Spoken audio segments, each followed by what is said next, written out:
Testing. Hi, good morning. You mentioned cartoons.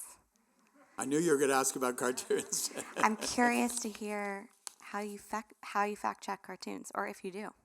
We do. And I just have to tell you it was actually one of my favorite stories about mistakes at the New Yorker and cartoons.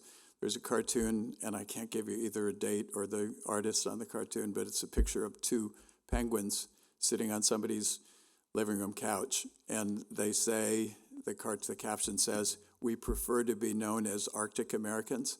And but go figure, penguins only exist in the Antarctic.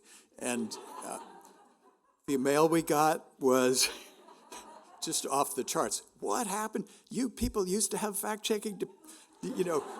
Don't your fact checkers ever know anything? So that was why we check cartoons.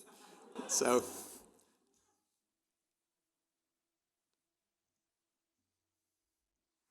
Can you say a little bit about how, when you get a piece, how you determined what is a fact that would require research and confirmation? And what types of facts, like if there are different kinds of facts that you would research or handle differently? well, when I started at the New Yorker, an embarrassingly long time ago, at least if you consider it embarrassing to stay at one institution for several decades, we used to underline every little thing and to underline what was fact and what was not fact. And so it was only, and how you determine that, I mean, that's actually, it's funny you asked that. It's actually not funny, it's astute that you asked that, because that's the first thing that I work with with new checkers. I mean, it's pretty much the low-hanging fruit of the proper names, people's names, institutions, dates, that kind of thing. But what you quickly get is, like quotes. How do you deal with a quote? How do you deal with a long paraphrase of somebody's point of view? And that's the thing where I would just run a line down the side of that passage and say, you're both checking the details in this passage, and you're checking the nature of the argument and the fealty to what the person actually believes. So it's not something that I can reduce to a simple formula, but if you go through any paragraph, I can walk you through what to do and not do, and that's what I would do with new checkers until I felt like they had a firm grasp on the thing. But if you go through a passage that has to do with somebody's feelings about somebody or somebody's arguments or whatever, and you knock out the proper names first and the easy facts first, then it's easier for you to talk to the person. And if there's something that person got wrong, a date that's wrong, you could say, well, this didn't happen in 1518, it happened in 1519, or this name is particularly spelled this way or that way, or is it, and it just makes the dialogue easier if you've done that groundwork to begin with. But it is what we start people with. And there's somebody back here who's got a question. Okay. See, I'm so flabby that I don't leave you any time for questions.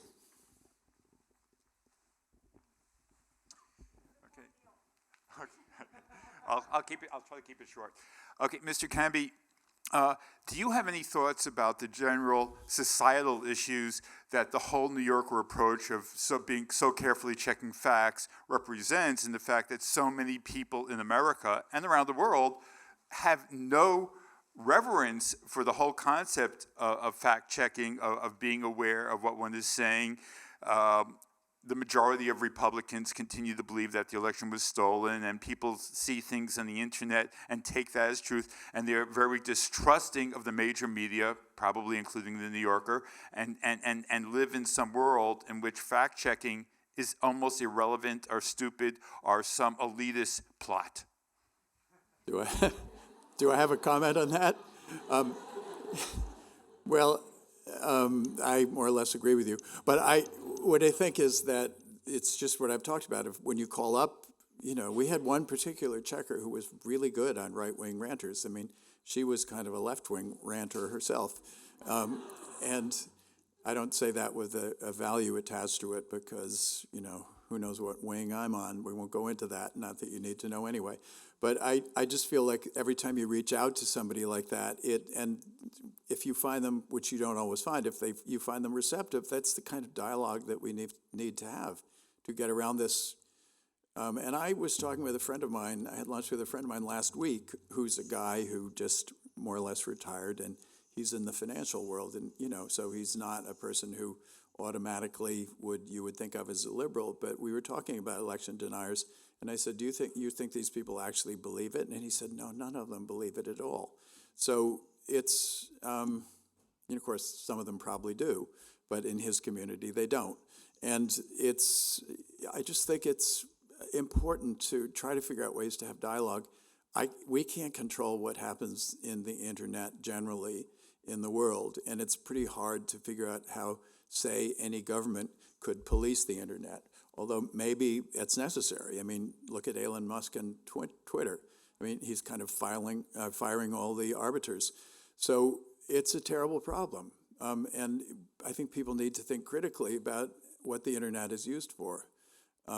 And I had dinner with friends last night, and one of them's in the tech business, and I was talking about this anecdote about the Google guy and his approach that seemed more appropriate to elementary school, and she looked a little wounded, but it's, the internet is a very complicated, mixed blessing for all of us, and I think it has a lot to do with this lack of communication.